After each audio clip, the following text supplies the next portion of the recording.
یا صمد، اے بے نیاز، جو شخص سحر کے وقت سجدے میں سر رکھ کر 115 یا 125 مرتبہ یا سمدو پڑھے، اس کو انشاءاللہ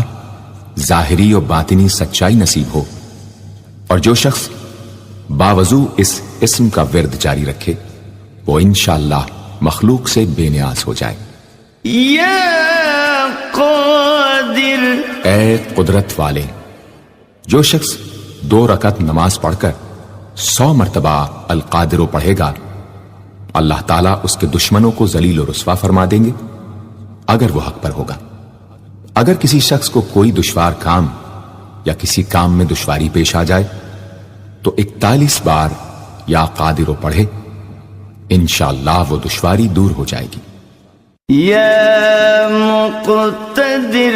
اے پوری مقدرت رکھنے والے، جو شخص سو کر اٹھنے کے بعد بکثرت المقتدروں کا ورد کیا کرے یا کم از کم 20 مرتبہ پڑھا کرے، انشاءاللہ اس کے تمام کام آسان اور درست ہو جائیں گے۔